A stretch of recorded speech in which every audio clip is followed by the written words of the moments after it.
A través de la historia de la iglesia y en las últimas décadas siempre ha habido temas que son conflictivos. Yo recuerdo cuando yo me convertí al Señor hace ya unos 35 años. Uno de esos temas conflictivos era el dispensacionalismo o la escatología. Si tú querías ver a un grupo de cristianos teniendo una discusión acalorada, solamente tenías que mencionar el rapto de la iglesia. En el día de hoy, yo creo que uno de los temas más conflictivos que hay en las iglesias cristianas es la adoración.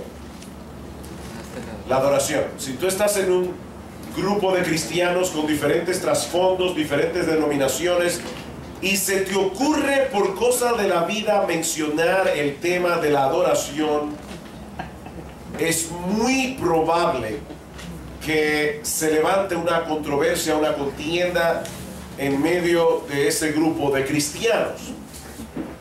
Yo creo que la mayoría, si no todos los cristianos, están de acuerdo en que la adoración es un elemento central en la vida cristiana. Nosotros fuimos salvados para la alabanza de la gloria de su gracia. Decía un autor, la adoración es la actividad suprema de la iglesia cristiana y la única indispensable. Solo ella perdurará hasta llegar al cielo cuando todas las otras actividades de la iglesia hayan pasado ya. En el cielo no evangelizaremos. En el cielo no vamos a tener un ministerio de consejería, pero en el cielo vamos a adorar a Dios. Amén. Ahora, ¿qué es la adoración? ¿Qué es la adoración?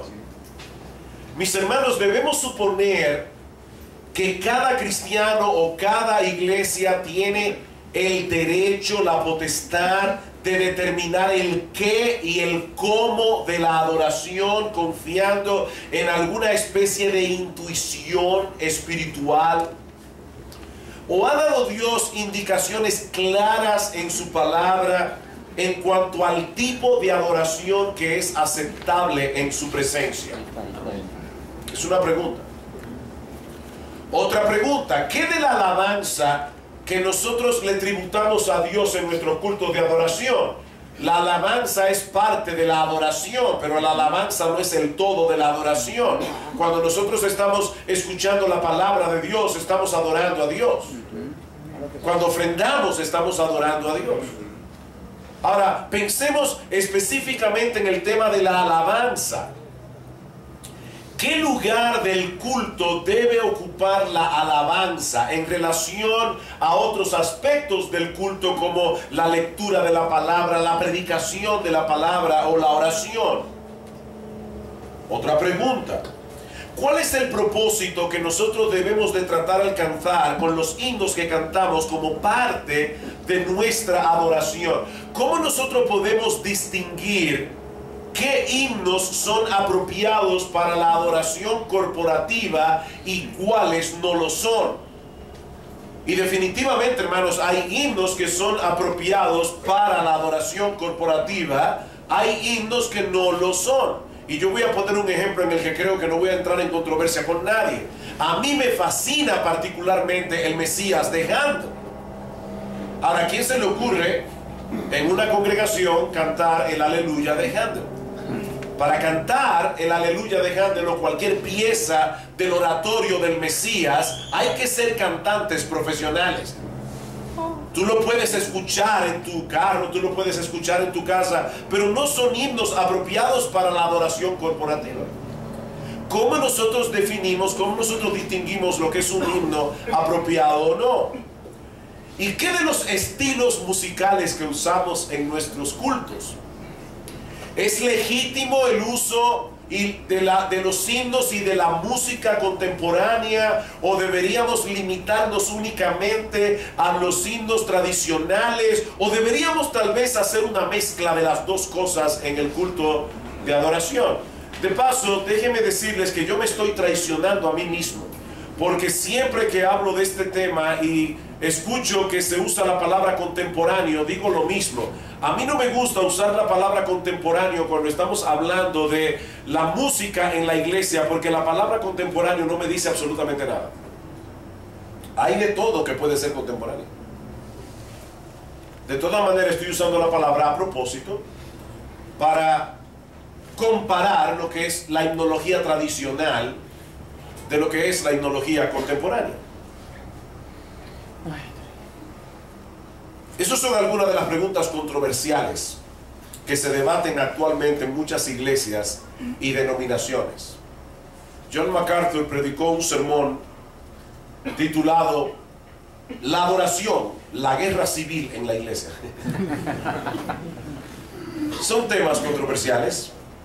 Sin embargo, mis hermanos, aunque yo no niego la importancia de todos esos detalles, y yo creo que es legítimo y es apropiado que nosotros tengamos conversaciones edificantes y argumentos bíblicos para hablar de todos esos detalles en cuanto a la adoración, yo creo que nosotros debemos concentrarnos primero en aquello que es esencial. Y entonces, cuando ya eso que es esencial ha sido establecido, poder discutir todos los otros detalles que son incidentales. Y eso es precisamente lo que yo quisiera hacer en esta ocasión, sin olvidar que el tema de esta conferencia son las doctrinas de la gracia. Como yo espero probar en este mensaje, las doctrinas de la gracia y la adoración están íntimamente relacionadas entre sí. Amén. Y por eso hemos estado diciendo una y otra vez en estas conferencias, la idea no es que salgamos de aquí siendo mejores teólogos meramente. Nosotros queremos salir de esta conferencia siendo mejores adoradores. Amén. Y si ese propósito no se cumple, hermanos, nosotros en algo hemos fallado aquí. Nosotros queremos salir de este lugar siendo mejores adoradores de la gloria de Cristo. Así que hay una conexión, una íntima conexión entre el tema de la adoración y las doctrinas de la gracia. Ahora, ¿qué es la adoración? Vamos a comenzar desde lo más sencillo. Quizás la definición más simple que nosotros podemos dar es rendir honor a un ser superior. ¿Qué es adoración? Rendir honor a un ser superior. Puede tratarse de un ídolo o puede tratarse del Dios vivo y verdadero, pero el meollo, la esencia de la adoración es rendir tributo, honor, reverencia, respeto, alabanza, gloria a un ser al que nosotros atribuimos superioridad. Las dos palabras que más comúnmente se usan en las Escrituras para referirse a la adoración, tanto en el Antiguo Testamento como en el Nuevo Testamento, conlleva la idea de doblegarse, postrarse, reverenciar. De hecho, la palabra que se usa en el Nuevo Testamento es todavía más específica. Es una palabra que significa literalmente besar la mano. Besar la mano, como una señal de respeto, como una señal de reverencia. Así que implica el reconocimiento de la grandeza de aquel que es adorado. De manera que la adoración, y ahora pensando en la adoración a Dios, esa adoración puede ser definida como la actitud de asombro, humildad, reverencia, alabanza, gratitud y devoción que se produce en nosotros al reconocer la majestad y perfecciones de Dios en contraste con nuestra pequeñez. Vuelvo y repito. La adoración puede ser definida como la actitud de asombro, humildad, reverencia, alabanza, gratitud y devoción que se produce en nosotros al reconocer la majestad y perfecciones de Dios en contraste con nuestra pequeñez. Y a esto debemos añadir que después de la caída se introdujo otro elemento en la raza humana que incide en nuestra adoración, y es el hecho de que nosotros somos pecadores. Nuestro Dios es grande, nuestro Dios es excelso, nosotros somos pequeños y muy limitados, muy pequeños y muy limitados. Él es perfecto en santidad, Él es perfecto en justicia, nosotros somos pecadores, somos merecedores de su ira eterna y fuimos salvados por su bendita e insondable gracia.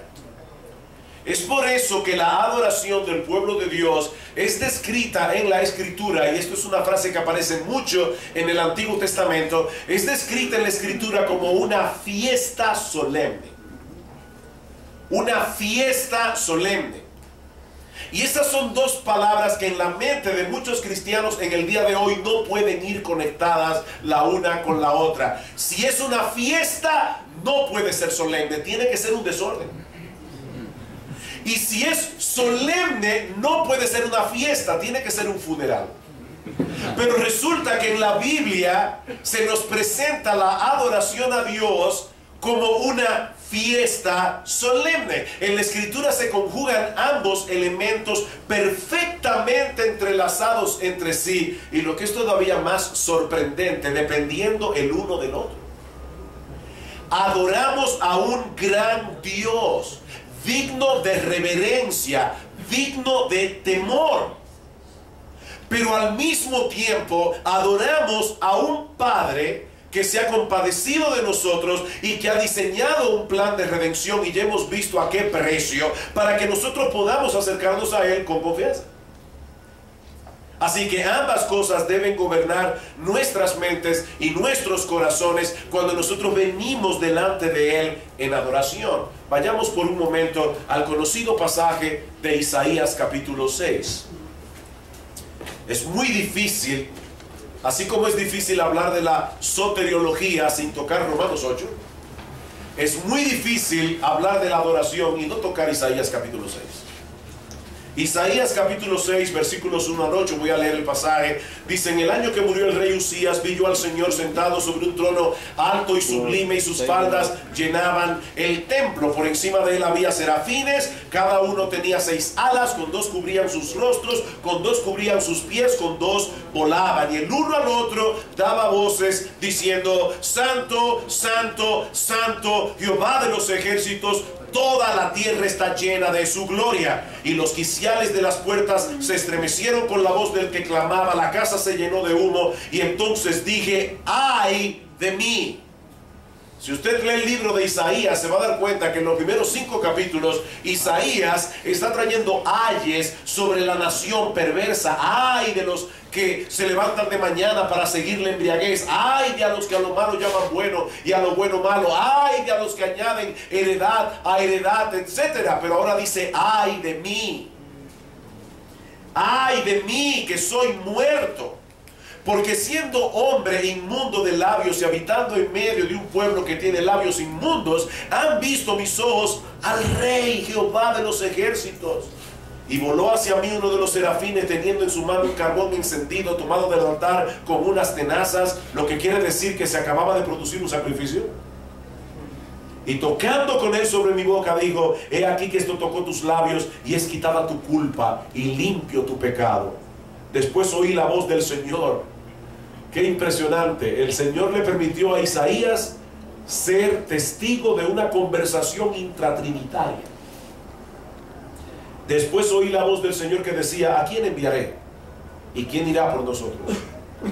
Entonces respondí yo: heme aquí, envíame a mí.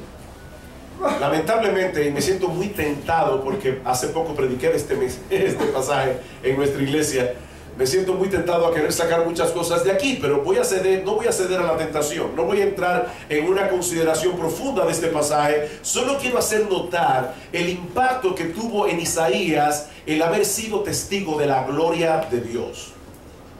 Isaías coloca esta visión el año que murió el rey Usías. Usías había sido rey en Judá por 52 años. Piensen en Fidel Castro en Cuba. Más o menos, el mismo tiempo. 52 años. Y fue uno de los más grandes líderes en la historia de Israel. Nosotros debemos suponer que la muerte de este monarca, la muerte de este rey, que había reinado por tantos años y que había traído tanta prosperidad a la nación, causó un tremendo impacto en el pueblo.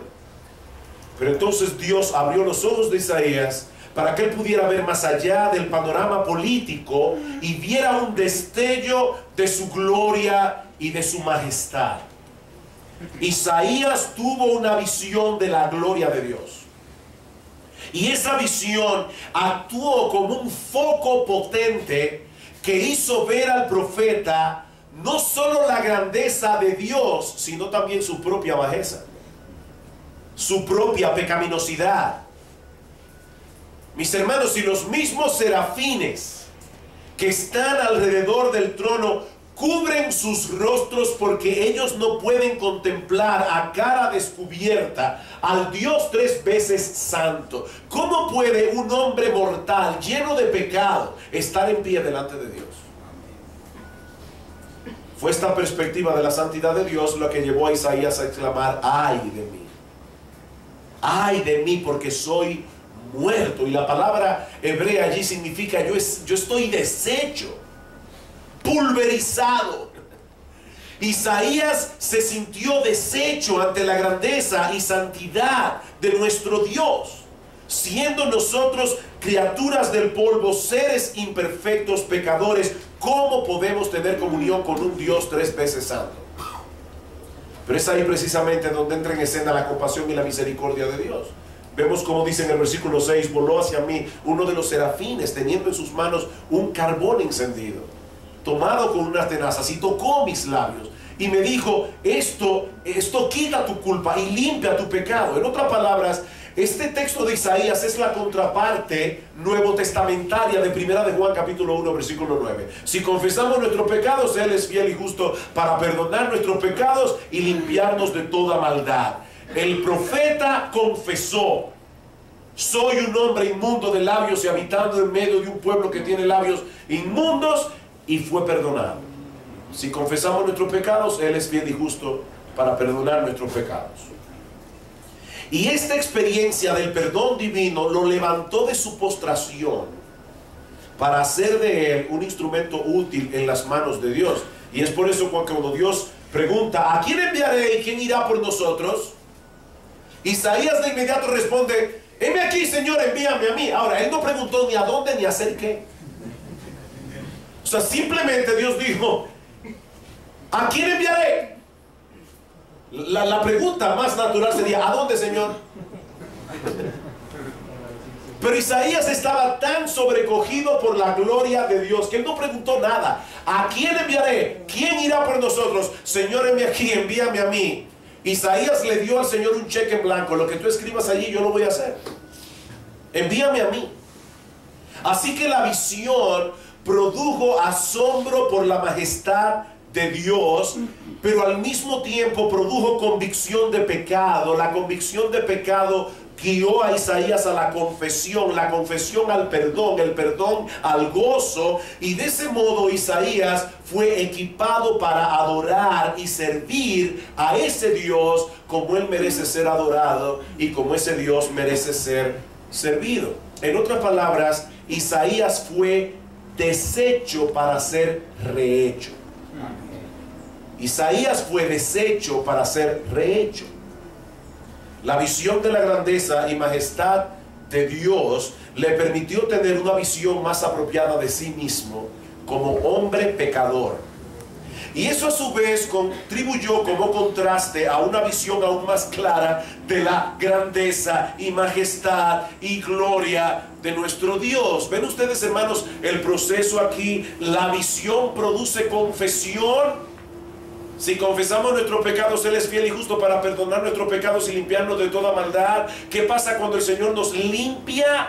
Que entonces tenemos una mejor visión, lo que probablemente nos va a llevar a más convicción, lo que probablemente nos va a llevar a más limpieza y a una mayor visión. La confesión produce una mejor visión de la gloria de Dios.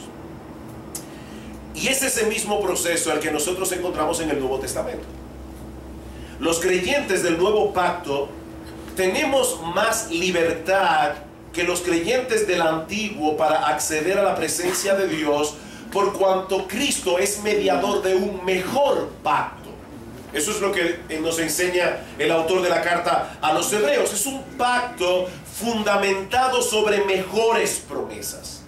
Ahora, mis hermanos, y este punto aquí es crucial en este mensaje, eso no quiere decir que nuestra adoración pueda ser menos solemne ni menos reverente en el nuevo pacto. Es todo lo contrario. Con la luz que nos brinda el Nuevo Testamento, ahora podemos ver más claramente la santidad de Dios, porque la contemplamos a la luz de la cruz. Podemos ver a través de la cruz del Calvario la santidad de Dios y lo horrendo de nuestro pecado, lo que a su vez nos prepara para dar a Dios una adoración más gozosa y reverente, porque fue de esos pecados que fuimos perdonados. Pocos pasajes del Nuevo Testamento presentan esta realidad en una forma más impresionante que Hebreos capítulo 12. Vayan conmigo a Hebreos capítulo 12. 12. El autor de la epístola, ustedes lo saben, ahora se oye mejor. El autor de la carta a los Hebreos está haciendo un contraste aquí. ¿No se oye muy fuerte ahora? ¿Está bien? El autor está haciendo un contraste aquí entre la experiencia del pueblo de Israel al pie del monte Sinaí, cuando el Señor descendió, recuerdan, para darle la ley a Moisés, y la que experimenta la iglesia hoy cuando se reúne como cuerpo en el día del Señor para adorar a Dios. Hay un contraste aquí. Moisés y el pueblo de Israel en el monte Sinaí, la iglesia en la presencia del Señor en el día del Señor. Versículo 18. El pueblo de Israel se había acercado a un monte que se podía palpar, un monte que ardía en fuego, a la oscuridad y a la tempestad, al sonido de la trompeta y a la voz que hablaba, la cual los que la oyeron rogaron que no se les hablase más. Era tan terrible lo que se veía que aún Moisés exclamó: estoy espantado y temblando. Moisés. ¿Y qué de la iglesia? Bueno, la iglesia se ha acercado más bien al monte de Sión, a la ciudad del Dios vivo, Jerusalén la celestial, versículo 22, a la compañía de muchos millares de ángeles, a la congregación de los primogénitos que están inscritos en los cielos, al Dios, el juez de todos, a los espíritus de los justos hechos perfectos, a Jesús, el mediador del nuevo pacto, y a la sangre rociada que habla mejor que la de Abel. En otras palabras, lo que los judíos experimentaron en el Sinaí no era más que una sombra de una realidad más sorprendente. Y es a esa realidad que nosotros nos acercamos cada domingo en nuestros cultos de adoración. Como bien señala Dan McCartney comentando acerca de este pasaje, aunque la adoración en la temprana historia de Israel era tan temible que aún Moisés estaba aterrorizado, la realidad es aún más gloriosa que lo que Moisés pudo percibir, y por lo tanto debería evocar una mayor reverencia. Noten lo que sigue diciendo el autor en los versículos 28 y 29. Así que, recibiendo nosotros un reino inconmovible, tengamos gratitud y mediante ella sirvamos a Dios, agradándole con temor y reverencia, porque nuestro Dios es fuego consumidor. Y eso no está en el Antiguo Testamento, eso está en el Nuevo Testamento. La palabra que se usa en el original, en el versículo 28, y que Reina Valera traduce como temor, no es la palabra que usualmente se traduce como temor en el Nuevo Testamento. No es la palabra fobeo, es la palabra Deus. Y este vocablo implica un temor sobrecogedor. El temor sobrecogedor que debe evocar en nosotros la presencia de Dios. Y el punto es que ese temor sobrecogedor, es el argumento del autor de la carta a los Hebreos, ese temor sobrecogedor no debería ser menos profundo en el nuevo pacto, sino más.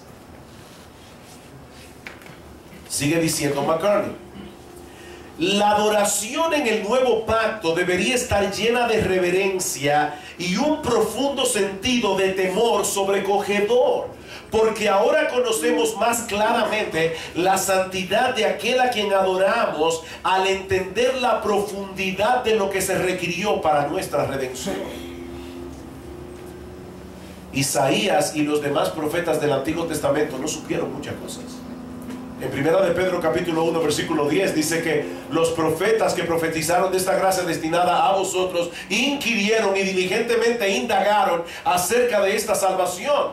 Ellos querían conocer, escudriñar lo que el Espíritu de Cristo que estaba en ellos les revelaba de antemano acerca de del sufrimiento de Cristo y las glorias que vendrían tras ellos. Pero a ellos se les reveló que no era para ellos mismos, sino para nosotros, que ellos estaban profetizando todas estas cosas. Así que los profetas del Antiguo Testamento no supieron muchas cosas que nosotros sí sabemos. El hecho de que la sangre de Cristo nos haya limpiado de todo pecado no debería, mis amados hermanos, disminuir nuestra reverencia hacia Dios. Más bien debería aumentarla. La obra redentora de Cristo es una clara indicación de que Dios no toma el pecado con ligereza. Los creyentes del nuevo pacto sabemos ahora que por causa de nuestros pecados Dios envió a su propio Hijo a derramar su sangre en la cruz, pues de otro modo nadie podría ser salvo. Consecuentemente, los creyentes del nuevo pacto deberían experimentar una reverencia más profunda cuando se acercan a ese Dios en adoración. Pero esta es solo una cara de la moneda. Sigue diciendo McCartney, y lo estoy citando a él porque de verdad, él lo dice mejor que yo. Él dice: la adoración del cristiano también está llena de gran gozo, fiesta solemne, porque tenemos un perfecto mediador entre nosotros y ese temible Dios.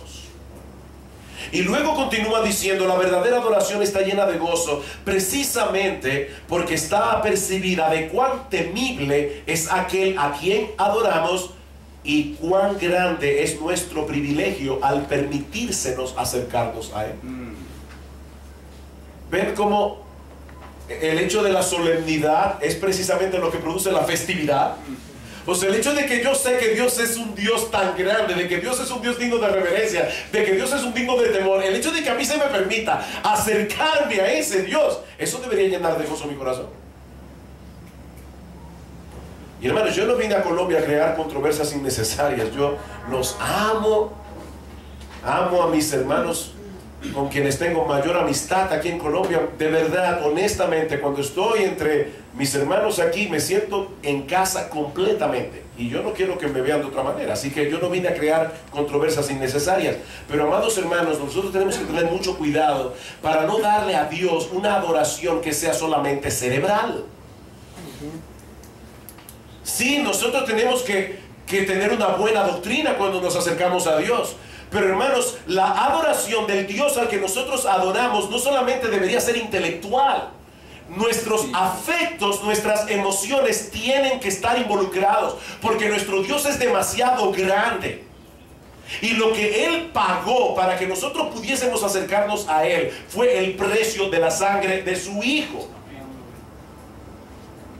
El hecho de que nosotros nos acerquemos a ese Dios, de que se nos permita acercarnos libremente, como dice el autor de la carta a los Hebreos: acercaos. Eso debería ser motivo de una gran adoración, de una gran gozo. Dice McCartney: la verdadera adoración gozosa permanece siempre apercibida del Dios terrible, temible, admirable y santo, que es fuego consumidor. El hecho de que yo tenga gozo no me deja de apercibir delante de quién yo estoy.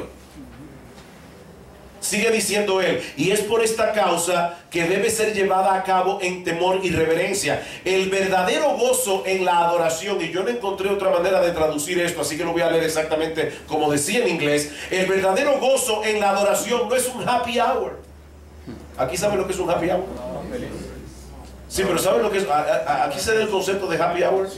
La gente llega a los bares y se bebe unas copas Exactamente, es un happy hour, es el tiempo de estar haciendo lo que uno no tiene que hacer.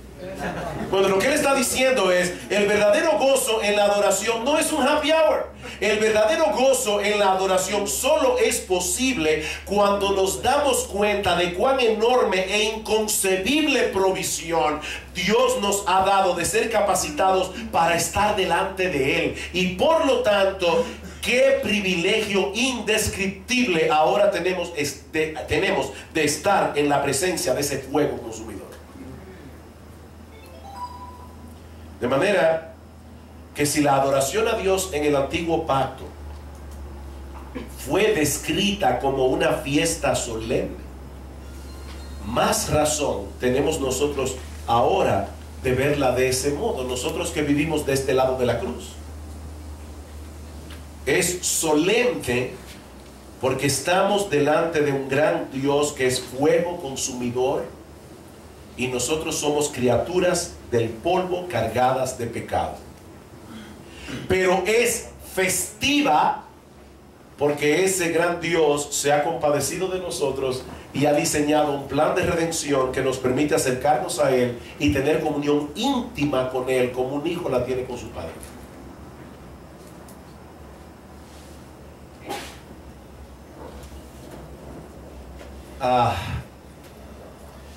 ¿Ustedes vieron alguna vez la serie El túnel del tiempo? Los que dijeron que sí revelaron su edad, porque esa serie imagino que hace mucho tiempo. El túnel del tiempo. Mi hermano, imagínate por un momento. Aquí es que yo digo que la adoración a Dios no puede ser solamente cerebral. Yo creo que nosotros tenemos que tener cultos ordenados, pero cuidado, cuidado, cuidado.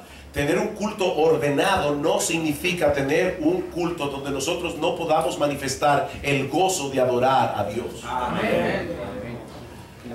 Imagínate por un momento que tú pudieras entrar en el túnel del tiempo y llegas a la casa del cojo que fue sanado por Pedro y por Juan en la puerta del templo.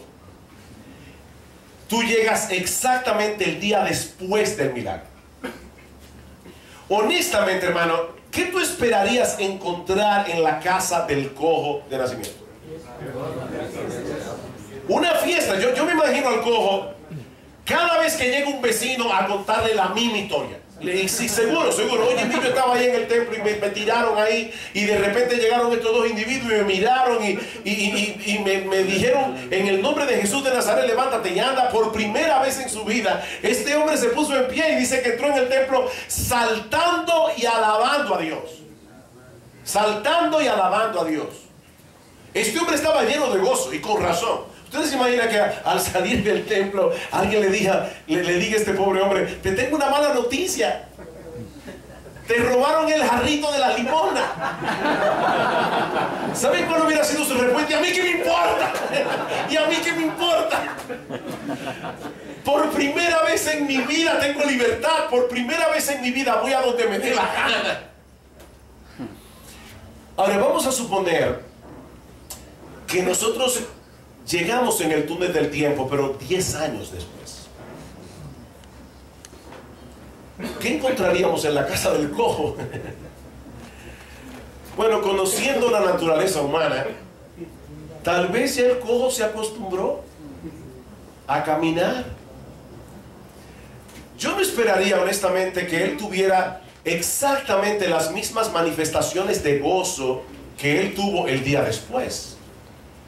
Pero yo sí pudiera esperar, y Dios también, que este hombre se pasara la vida entera agradecido de Dios por lo que Dios había hecho con él. Y yo creo que una de las maneras en que él pudiera mantener esa gratitud es si cada cosa que este hombre hiciera con sus piernas le recordara lo que él era y lo que él es.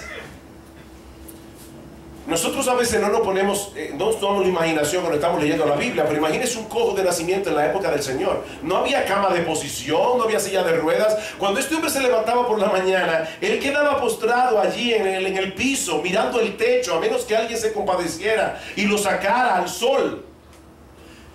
Yo no quiero ser desagradable, pero imagínense este hombre teniendo necesidades fisiológicas, hermano. Y por primera vez en su vida, este hombre puede ir con sus pies a donde quiera. Bueno, mi amado hermano, el milagro de la salvación que Cristo operó en nuestro corazón, que hemos visto en estos días, es 1000 veces mayor. Amén. Es infinitamente mayor. Así es. ¿Cómo debería ser entonces nuestra adoración?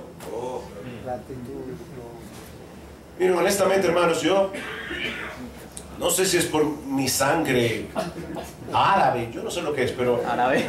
a mí me es muy difícil, muy difícil estar aquí cantando mi corazón se llena de emoción. Cuán grande es Él. De cuán grande es Él.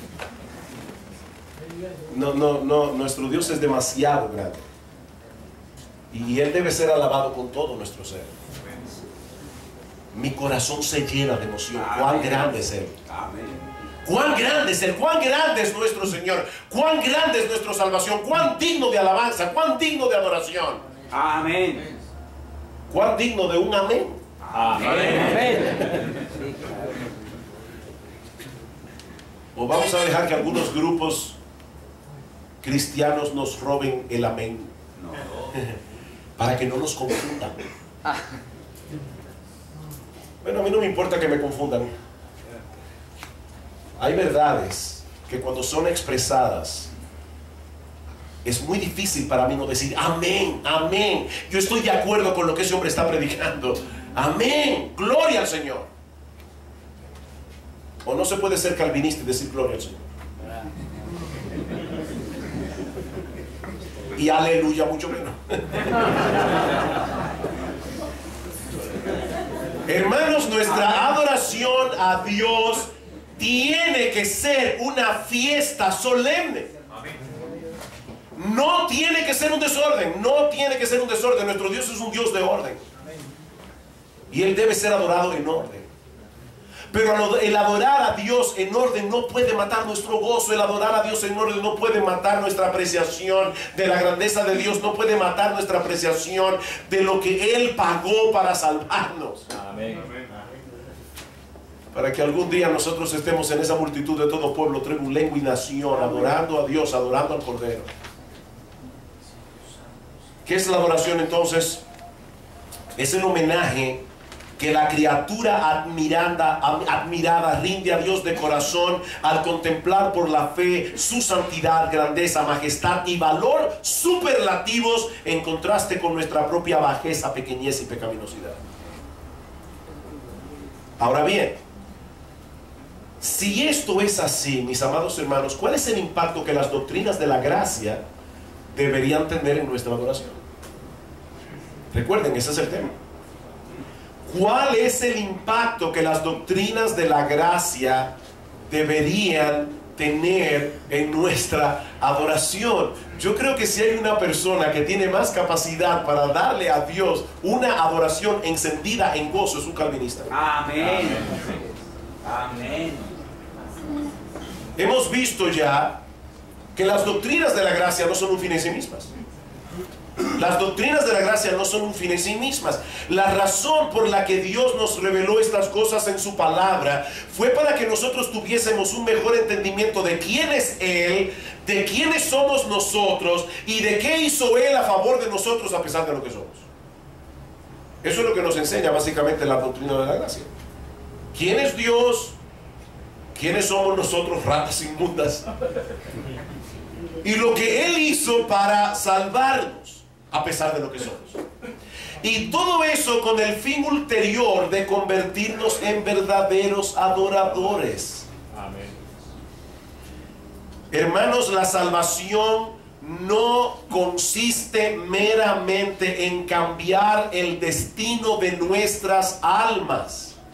La salvación consiste en cambiar el foco de nuestra adoración. no es cambiar el destino de nuestras almas, es cambiar el foco de la adoración. En otras palabras, Cristo no murió en la cruz del Calvario para que nuestro barco desembarcara en el cielo y no en el infierno. No fue para eso que Cristo murió. Cristo murió en la cruz del Calvario para que nosotros dejáramos de adorarnos a nosotros mismos y nos convirtiéramos en adoradores del único Dios vivo y verdadero. Porque el Padre tales adoradores busca que le adoren. Amén. Recuerden, mis hermanos, cuál fue la mentira que usó Satanás en el huerto del Edén para introducir el pecado en el mundo y desfigurar la imagen divina en el hombre. ¿Cuál fue la mentira? Seréis como Dios. Seréis como Dios. Y fue a través de esa distorsión de la realidad que nuestros primeros padres comenzaron a reflejar algunas de las odiosas características de Satanás: el orgullo, el egoísmo, la soberbia, la mentira. Porque como dice en el Salmo 115, nosotros terminamos pareciéndonos a lo que adoramos. Dice, semejantes a ellos, a los ídolos son los que los hacen.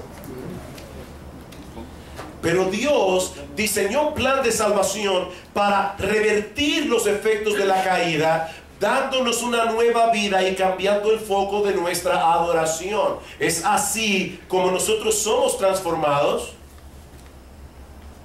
¿Cómo Pablo fue transformado? Porque en camino a Damasco, Dios le abrió los ojos para que él viera la gloria de Cristo. Nosotros no tenemos que pasar exactamente por la misma experiencia que pasó el apóstol Pablo en su camino a Damasco. Pero cuando nosotros nos convertimos al Señor, lo que pasó con nosotros fue exactamente lo que pasó con Él. Dios abrió nuestros ojos, o como el mismo Pablo lo explica en 2 Corintios capítulo 3, dice que cuando el velo es quitado, entonces nosotros miramos a cara descubierta como en un espejo la gloria del Señor. Así que todos nosotros tuvimos la misma experiencia que el apóstol Pablo. En un momento dado, cuando se estaba predicando el Evangelio, el Espíritu Santo vino en su gracia irresistible y eficaz, dijo, sea la luz, y de repente tú viste lo que tú nunca antes habías visto: la gloria de Cristo. Y ese proceso de transformación que se inicia en el momento en que nosotros vemos la gloria de Cristo continúa avanzando exactamente de la misma manera. Dice Pablo, contemplando la gloria del Señor, 2 Corintios 3:18, somos transformados de gloria en la misma imagen como por el Espíritu del Señor. Contemplando somos transformados. Así avanza la santificación.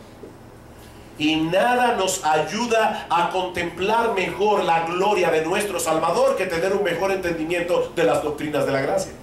Amén. Me encantó como lo planteó Sergio al principio, cuando decía, ¿recuerdan de qué se trata todo esto? De la gloria de Cristo. De la gloria de Cristo. A la larga, Dios nos reveló todo eso para decirnos, Cristo es hermoso. Amén. Cristo es hermoso, Cristo es glorioso. ¿Cómo nos afecta las doctrinas de la gracia en nuestra adoración? Bueno, en primer lugar, la doctrina de la gracia nos humilla. Las doctrinas de la gracia nos humillan, y un corazón orgulloso no puede adorar a Dios, porque el orgullo no admite competencia. El orgullo no admite competencia. Pero las doctrinas de la gracia nos recuerdan que la única cosa con la que nosotros contribuimos a nuestra salvación fue el pecado del cual tuvimos que ser salvados. Esa fue nuestra cuota. De manera que si hoy estamos en Cristo y no en contra de Él, no es por ninguna otra cosa que la bendita e incomprensible gracia de Dios. Amén. Segunda Timoteo, capítulo 1, versículo 8, por lo cual, Timoteo, no te avergüences de dar testimonio de nuestro Señor, ni de mí, preso suyo, sino participa de las aflicciones por el Evangelio según el poder de Dios, quien nos salvó y llamó con llamamiento santo, no conforme a nuestras obras, no porque Él sabía que nosotros íbamos a creer, no conforme a nuestras obras, sino según el propósito suyo y la gracia que nos fue dada antes de la fundación del mundo, antes de los tiempos de los siglos, en Cristo Jesús. Como decíamos al hablar de la elección, por una razón totalmente desconocida por nosotros, Dios tomó la decisión de amarnos desde antes de la fundación del mundo. Bueno, yo no sé tú, pero de verdad, cuando yo pienso que en la eternidad Dios dijo soberanamente, su G. Michelin va a ser salvo. Y yo sé que él me va a odiar, yo sé que él va a pecar contra mí, yo sé que él me va a dar la espalda, yo sé que él no va a querer venir a mí. Pero yo quiero que él sea salvo y yo voy a enviar a mi hijo a morir por sus pecados. Y yo voy a derramar su sangre en la cruz por él. ¡Wow! ¡Wow! No sé si fue aquí que dije recientemente cómo funciona el wow en nosotros. Hace unos años tuve la oportunidad de visitar a unos amigos en Canadá y ellos gentilmente me llevaron a las cataratas del Niágara. Y miren, hermanos, cuando uno va a las cataratas del Niágara, el proceso psicológico, ¿verdad?, en uno no es, uno va diciendo, me voy acercando a algo maravilloso, extraordinario, es una de las maravillas de la naturaleza, por lo tanto, cuando llegue cerca de las barandillas, yo debo abrir la boca y decir, wow. No, entonces eso no funciona así. Eso es natural. Uno simplemente se acerca a las cataratas del Niágara y cuando uno ve toda esa agua cayendo, uno dice, wow. Wow. Bueno, hermanos, lo que yo estoy diciendo aquí es que, y lo que hemos visto en estos días, es que no hay nada que sea más digno de un wow que nuestro Dios y nuestro Salvador Jesucristo. Nosotros debemos meditar a menudo en la doctrina de la corrupción radical, como la llamamos, hasta que todo vestigio de justicia en nosotros quede completamente pulverizado en nuestros corazones. ¿Saben por qué? Porque solo así nosotros seremos debidamente preparados para darle a Dios la adoración que Él merece. Amén. Eso fue lo que sucedió con el apóstol Pablo. 1 Timoteo capítulo 1 versículo 15 dice Pablo: palabra fiel y digna de ser recibida por todos, que Cristo Jesús vino al mundo para salvar a los pecadores, de los cuales yo soy el primero, pero por esto fui recibido a misericordia, para que Jesucristo mostrase en mí, el primero, toda su clemencia, para ejemplo de los que habrían de creer en Él para vida eterna. Por tanto, al Rey de los siglos, inmortal, invisible, al único y sabio Dios, sea honor y gloria por los siglos de los siglos. Amén. Amén. Amén. O sea, Pablo no era un teólogo frío.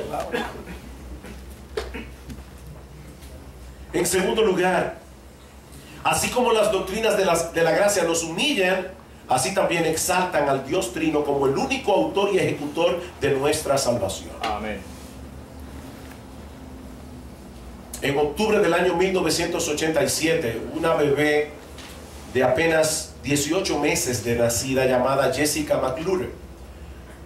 Esta bebé cayó en un pozo abandonado en el estado de Texas, donde permaneció durante unas 55 horas, hasta que fue rescatada por un equipo de rescate que trabajó hora tras hora sin parar. Una bebé de 18 meses. El país entero, en los Estados Unidos, estuvo atento a esa labor de rescate, a esta niña que fue conocida como Baby Jessica. Randy Alcorn, un autor cristiano, escribió una reseña periodística de cómo no fue salvada esta niña. Randy Alcorn escribió: Baby Jessica, recuerden, tiene 18 meses, se fue aferrando con las uñas y subiendo su cuerpo de año y medio por la pared de aquel pozo de 7 metros de profundidad, centímetro a centímetro, encajando en ella los diminutos dedos de sus pies y abriéndose paso hacia arriba. Esta Jessica es una heroína. No. No fue así como ocurrió. El destino de esa niña estaba enteramente en manos del equipo de rescate. Si ellos hubieran abandonado el lugar, la niña se hubiera muerto sin lugar a dudas. Pues hermanos, lo mismo podemos decir nosotros de nuestra salvación. En nosotros mismos no había esperanza de ser salvados. Por eso, como dice Randy Alcorn, nosotros no recibimos más aplausos por nuestra salvación que Baby Jessica por haber sido rescatado. El único que se merece una ovación es Dios. En la historia de la redención, Él es el único héroe. Y no le costó 55 horas de dura labor, le costó todo, la sangre de su Hijo, nuestro Señor Jesucristo. Amén. Para que nosotros pudiésemos ser salvados. Ese es el mensaje de la gracia. Hermanos, somos pecadores, somos impotentes, merecemos ser condenados, mas Dios muestra su amor para con nosotros en que siendo aún pecadores, Cristo murió por nosotros. Amén. Wow.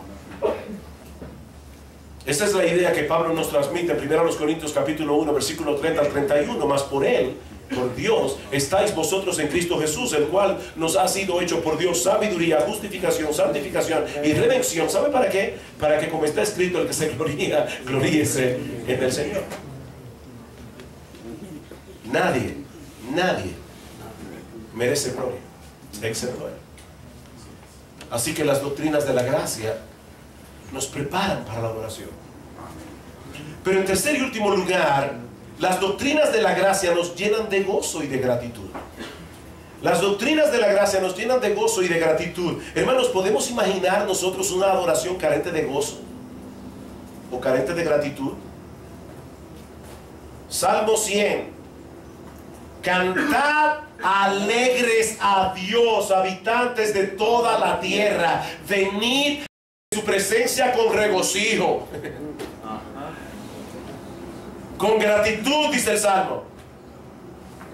Y mis hermanos, ¿qué puede producir en nosotros un mayor gozo y una mayor gratitud que el hecho de saber que el Dios del cielo nos escogió para ser salvos por el puro afecto de su voluntad y luego envió a su propio Hijo a morir como nuestro sustituto, resumiendo en su cuerpo de carne toda la ira que nosotros merecemos por nuestros pecados?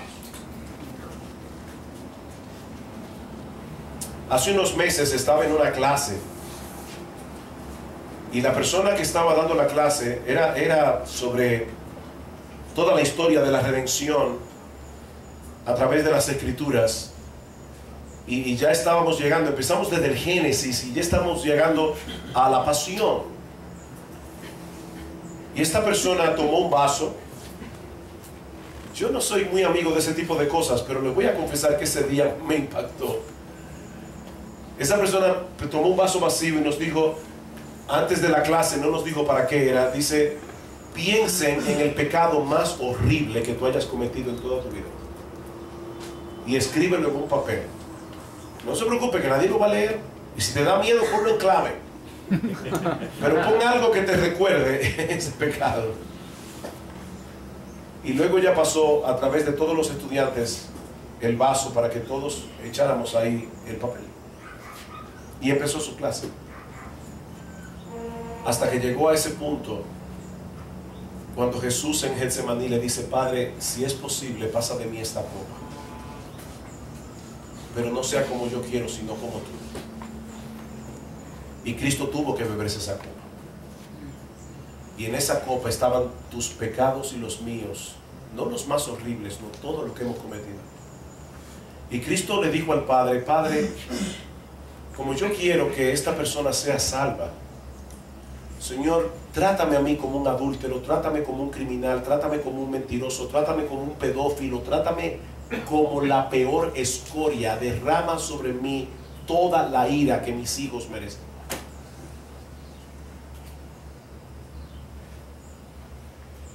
Por eso decía que cuando Cristo iba camino al Gólgota, llevaba consigo no solamente la cruz, sino también el libro de la vida, donde estabas tú, mi hermano, escrito tu nombre y apellido. Cristo fue a la cruz para morir por ti. Cristo derramó su sangre por ti. La ira que Dios derramó sobre el Hijo, que lo llevó a gritar, Dios mío, ¿por qué me has desamparado?, era la que tú merecías. Es por eso que las doctrinas de la gracia, correctamente entendidas, no pueden producir otra cosa que adoración y alabanza. Bendito el Dios y Padre, A veces nosotros leemos las escrituras y no le ponemos la emoción con que me imagino que Pablo lo escribió. Yo no creo que Pablo escribió Efesios 1:3 diciendo bendito el Dios y Padre de nosotros. Yo no creo. Bendito el Dios y Padre de nuestro Señor Jesucristo, que nos bendijo con toda bendición espiritual en los lugares en Cristo, según nos escogió en Él desde antes de la fundación del mundo, para ser adoptados hijos suyos por el puro afecto de su voluntad. Alabanza a Dios.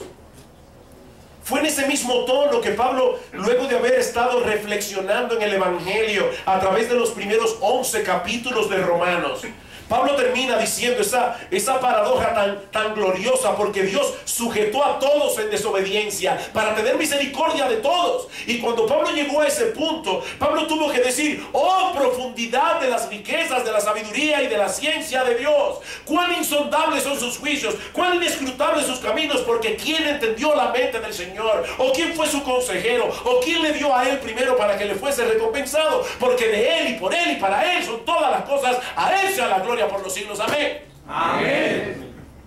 Eso es lo que producen las doctrinas de la gracia. ¿Queremos dar a Dios la adoración que Él merece? Contemplémosle a Él en la perfección de sus atributos, hasta sentirnos abrumados y sobrecogidos por la grandeza de nuestro Dios y por la abundancia de su gracia. Entonces, y solo entonces, podremos decir como el salmista en el Salmo 57: pronto está mi corazón, oh Dios, mi corazón está dispuesto.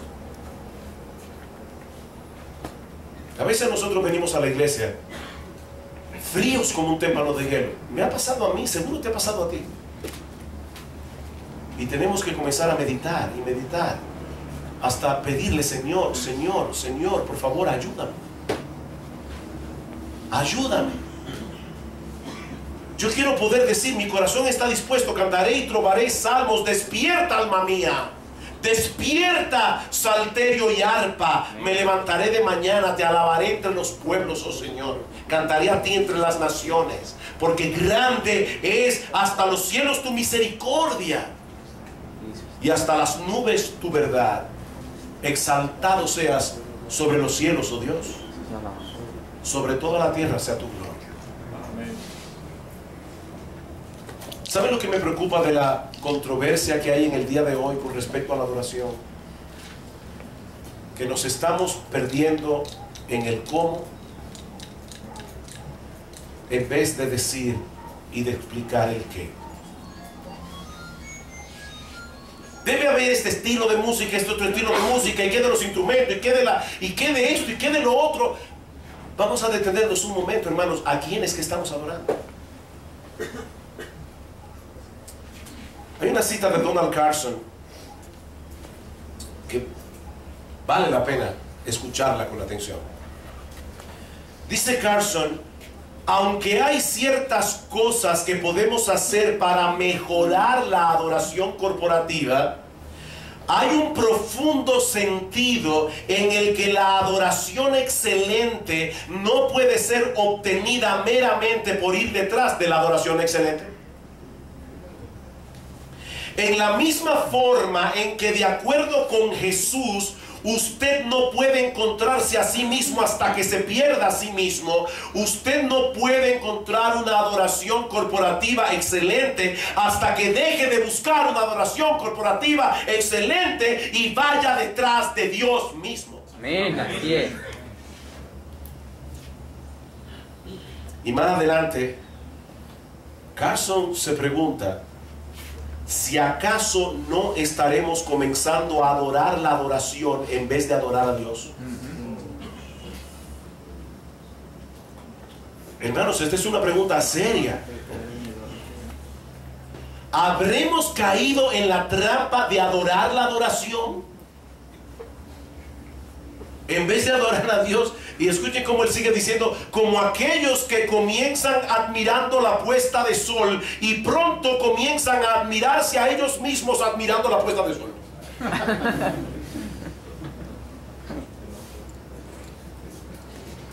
Amados hermanos, Nosotros no venimos a la iglesia a sentir que adoramos, nosotros venimos a adorar. Nosotros no venimos a la iglesia a sentir que adoramos, nosotros venimos a adorar.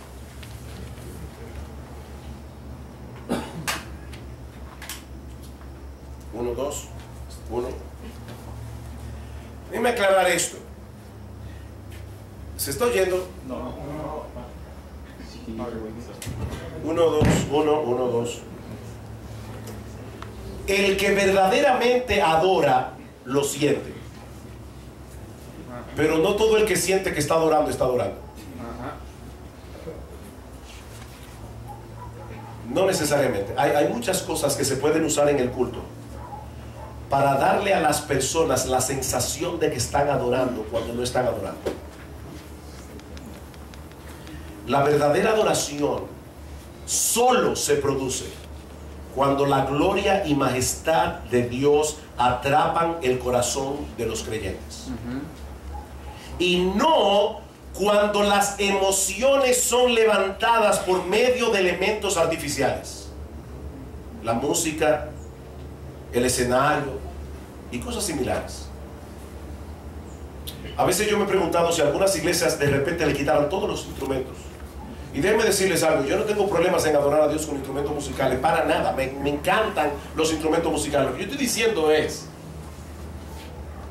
que yo me pregunto qué pasaría en algunas iglesias si de repente le quitaran todos los instrumentos musicales, si adorarían con la misma pasión. Porque lo que debe llevarnos a adorar a Dios es Dios. Y Él no cambia un ápice porque haya o no haya instrumentos musicales.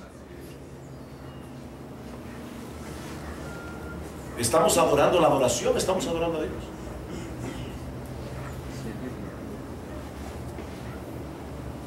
Hermanos, una persona que pasa por alto la verdad de Dios revelada en su palabra no puede adorar a Dios. Y es por eso que la palabra de Dios necesariamente tiene que ocupar un lugar central en el culto de adoración. Porque solo la palabra de Dios me prepara para adorar a Dios. Amén. Así es, Señor. Mis hermanos, y con esto termino, que el Señor nos conceda tener una visión cada vez más clara de su gloria, a través de un mejor entendimiento de las doctrinas de la gracia, y que esa visión atrape nuestros corazones para que podamos tributarles como individuos y como iglesia una adoración cada vez más excelente. Que Dios tenga misericordia de nosotros. Vamos a orar. Amén. Padre, nosotros queremos agradecerte infinitamente, Señor, lo que tú nos has concedido en estos días.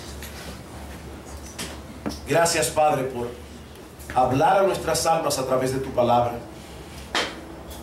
Pero sobre todas las cosas, Señor, gracias porque si hay algo que tú nos has estado diciendo en este fin de semana, en esta semana, a través de cada mensaje, es que Cristo es glorioso, digno de toda alabanza, digno de toda adoración.